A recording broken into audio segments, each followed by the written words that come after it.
Hi, I'm Jed. This is Cook Culture. So an interesting report was just released that talked about raising kids in a vegetarian environment compared to a non-vegetarian environment, and how do those kids grow up? Do they grow up, with any sort of deficiencies comparatively to not eating meat? And I was specifically interested in this because I was raised a vegetarian and I'm raising my kids in a plant-based environment. And so they don't eat any meat, and they, in small instances, will have dairy, but predominantly we don't eat dairy in our family. And so I was interested, hey, I'm always wanting to know, am I doing the right thing for my kids? If I'm, cutting something out and replacing it with something else, is that the right thing? Is it safe?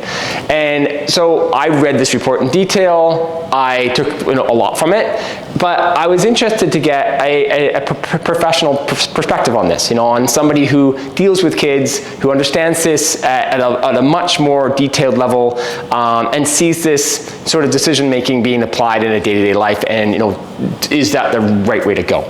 So I'd like to introduce you to Dr. Gandhi. Dr. Gandhi is a pediatric heart surgeon, so I was very, very, very happy to go and spend some time with him and talk to him about his own life, his own perspective, and how he sees parents navigating the difficulties of the food environment that we live in, and trying to feed kids more plants and feeding kids more plants. Is that the right decision, and is it safe?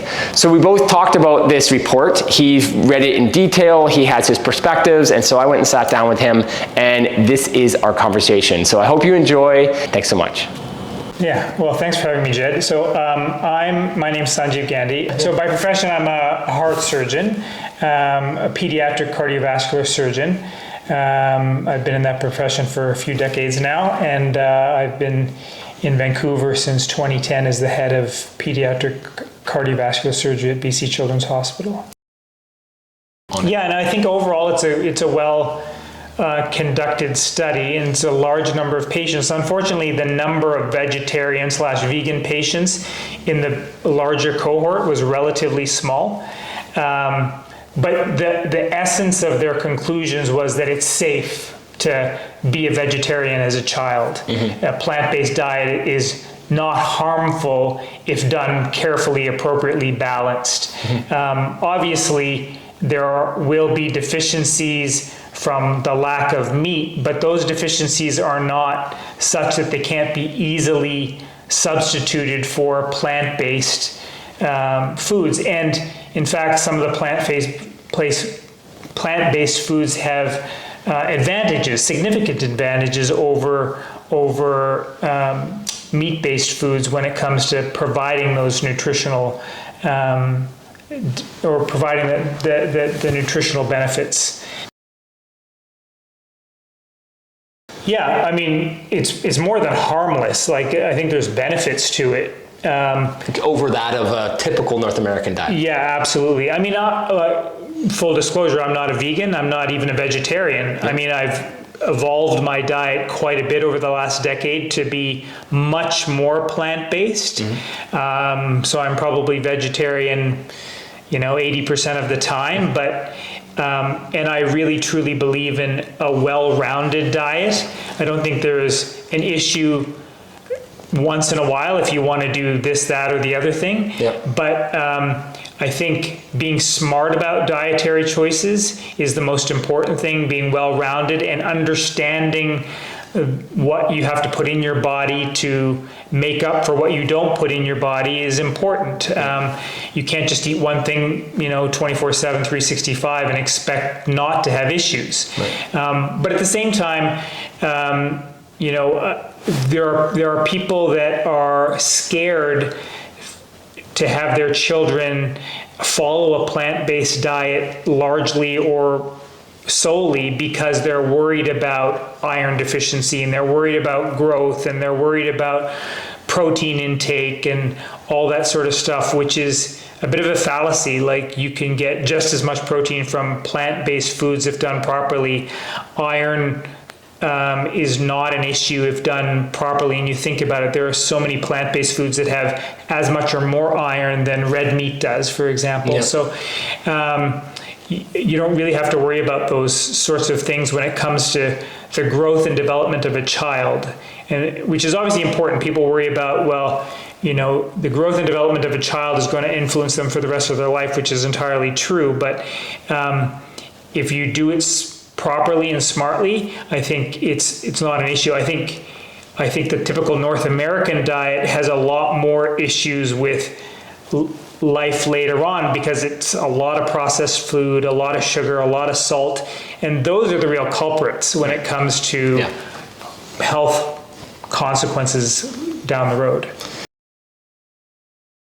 Lipids it's all in the context of other things. So lipids in and of themselves, they're important, but they're not the be all and end all.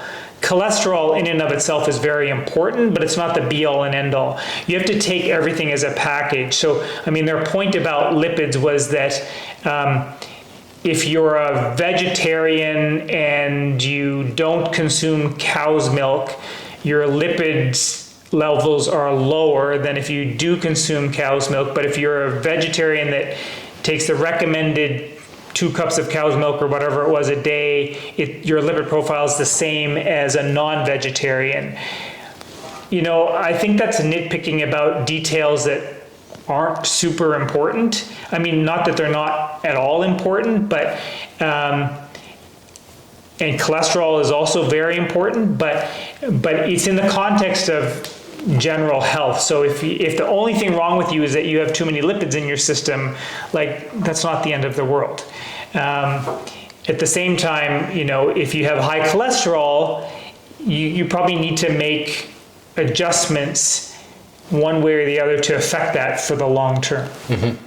So there's an argument in the world of high cholesterol, of good high cholesterol and not good high cholesterol. There's 2 types of cholesterol. There's the good cholesterol and the bad cholesterol, and the LDL and the HDL. But the bottom line with everything, I think, is everything in moderation. But cholesterol is clearly, the bad cholesterol is clearly a risk factor for cardiovascular disease later on in life. There's just no question about that. And there's no question that cholesterol intake from sources such as red meat contribute to that. Mm-hmm. And vegetarians tend to have better cholesterol profiles. Now, having said that, there's a genetic component to high cholesterol. Iron deficiency is a big deal, if you have it. Iron deficiency, so iron's necessary for red blood cell production, and if you have iron deficiency, your red blood cell count's going to be lower, your hemoglobin, that is going to be lower. When we see that routinely in preoperative evaluation of kids that are vegetarians. Oftentimes, they have slightly lower hemoglobins than kids that aren't vegetarians. I can almost tell you when I look at the lab results that, this kid must be a vegetarian. Okay. And if it's just a little bit low, it's not that big of a deal. Okay. If it's a lot low, it's a big deal. That's it, called anemia? Yeah, that's called anemia. Right, so that would be iron deficiency anemia. Iron deficiency anemia happens for a lot of reasons. In the adult population, iron deficiency anemia really happens because of blood loss. Okay. And oftentimes it's gastrointestinal blood loss from occult bleeding, from an ulcer, from issue in the colon or the small intestine or whatever. And you can have gastrointestinal blood loss in children too, so we always evaluate that. But you can have iron deficiency anemia strictly from dietary reasons. Mm-hmm. And so it is important not to be anemic. But there are plenty of plant-based sources of iron that can make up for the lack of iron that you won't get from eating red meat. Clearly, red meat's a great source of iron. There's just no question about that. Yeah. But there's a lot of plant-based iron that you can get. And some people do take iron supplements. Mm-hmm. The problem with some iron supplements, a number of iron supplements, is they have gastrointestinal side effects, just the iron supplements, constipation and bowel habit changes and stuff like that. But, you don't have to be a meat eater to not be anemic. Mm-hmm. I'm not anemic. I eat meat, but rarely, as I said. And I would be concerned about that. I live a pretty active lifestyle and physically very active, and I would be affected if I was anemic. There's no question. Your exercise tolerance won't be as good. You'll be fatigued more. And there's all this stuff on the internet about about how people that have gone vegetarian for X number of days, months, weeks, whatever, have become anemic and they've become lethargic and fatigued and whatever, and they could never do that forever. I think that's just a result of them not having a well-balanced vegetarian diet. Right. Well, that means that you do need to pay attention to intake of micronutrients and protein and vitamins and all the components that make a well-rounded diet. You can't just eat lentils day in, day out, or you just can't eat spinach day in, day out and expect to have all the nutritional requirements met. Okay. So you clearly have to eat a variety of foods, and it's not difficult. There's lots of different ways to do it. X amount of protein on your plate, X amount of carbs on your plate, X amount of fat in your diet. Different colored foods, the more colorful the better. And it's not like you have to go use a calculator to figure out, how many grams of protein you've had a day and how many grams of carbohydrates you've had a day and what percentage is this and what percentage is that. You just have to be smart about it, intelligent about it, and not restrict your diet to certain things, and be prepared to experiment with other things that you might not do. Like the typical North American non-vegetarian person probably doesn't have a lot of lentils in their cabinet, right? And a lot of them probably don't know what a lentil is. And opposite, the vegetarian person probably got 20 different types of lentils. The vegan, you might even have 20 different types of lentils in your cupboard. But but there's a happy medium in there somewhere in between, and there's lots of plant-based foods that people don't even know exist. Yeah. To be honest with you. Okay. Yeah, first of all, the information out there is ridiculously confusing, even for educated people. And I'm not a nutritional expert by any means, but I do have some health knowledge. And when I looked that stuff up on Dr. Google or the internet or whatever, it gets very confusing, because you can find anybody that says anything is awful. Right.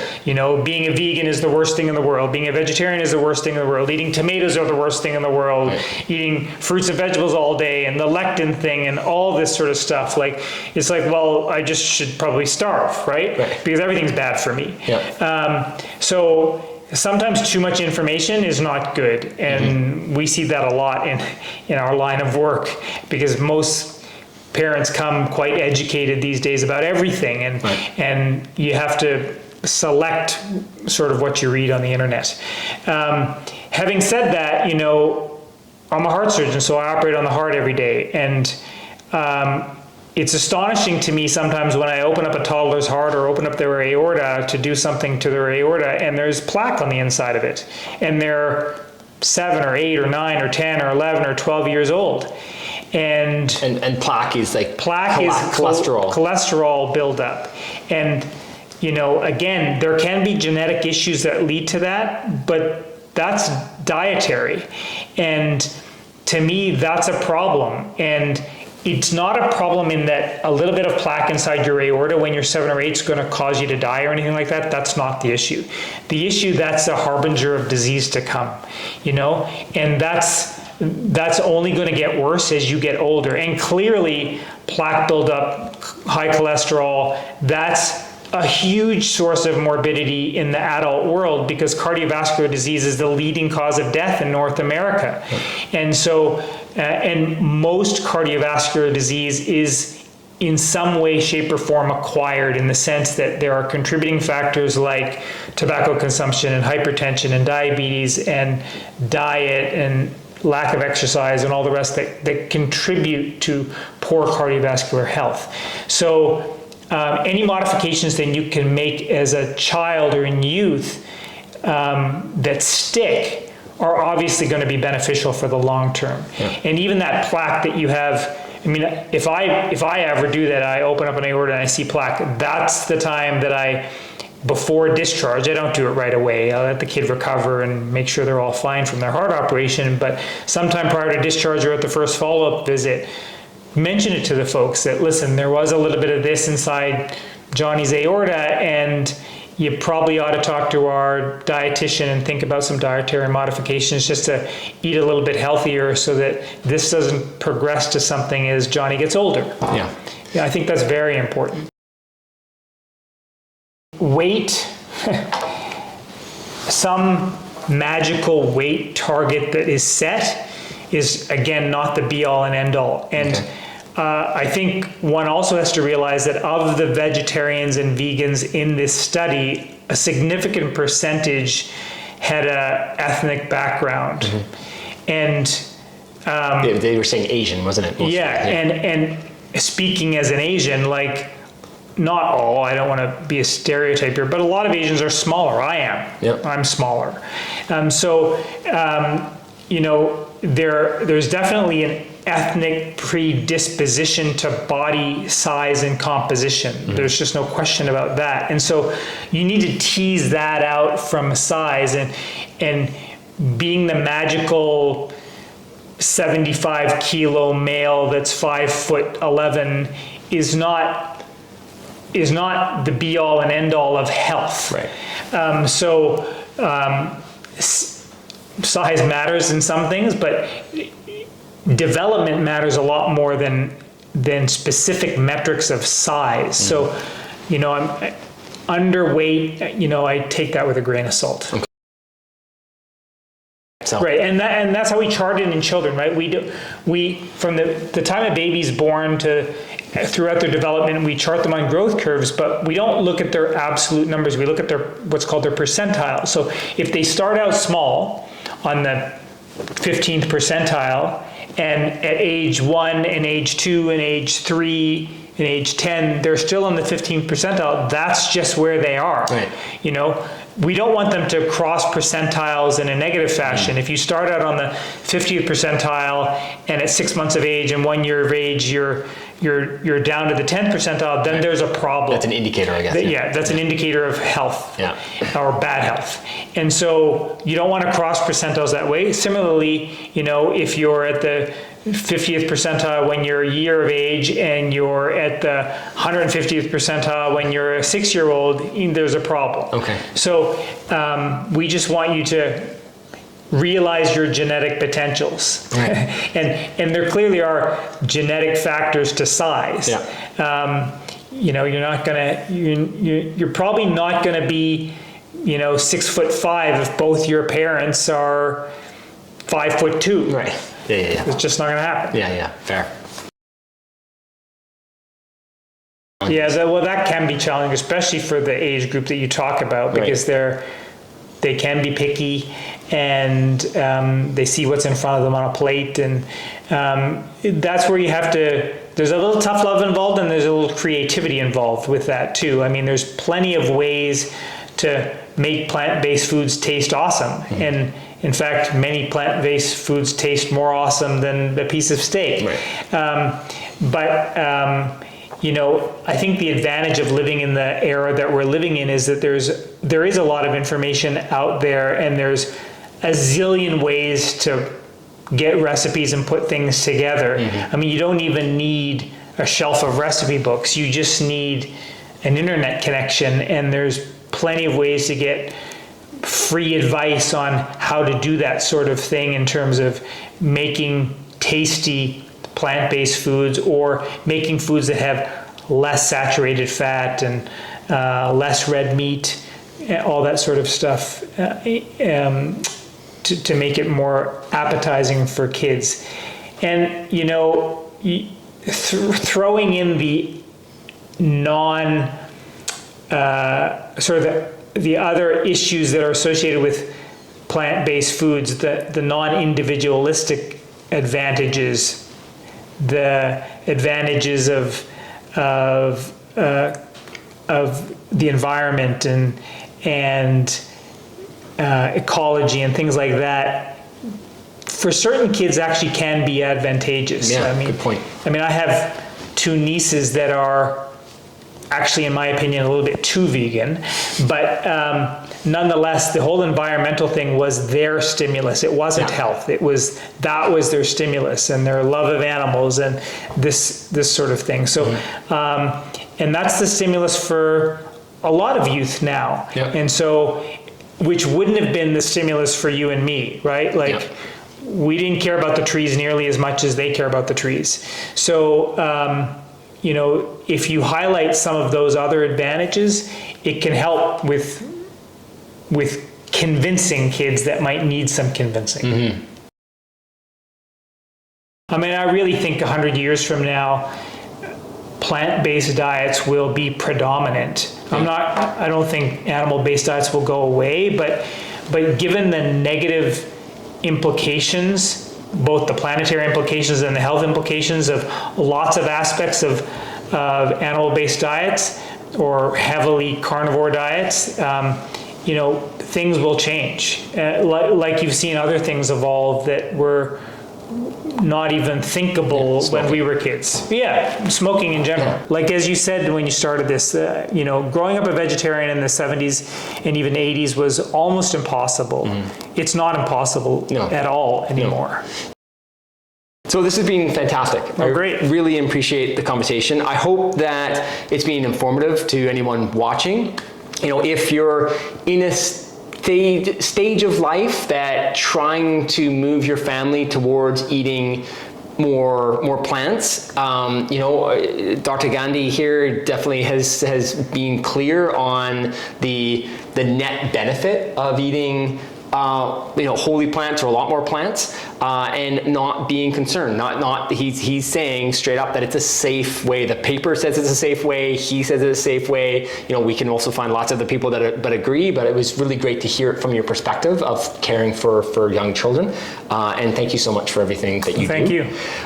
So please leave any questions below. If you have any comments, anything for Dr. Gandhi, if you have specifically, I can always get a hold of him and ask any specific questions. If there's something that he said that you wanted to have more clarity on. And thanks so much.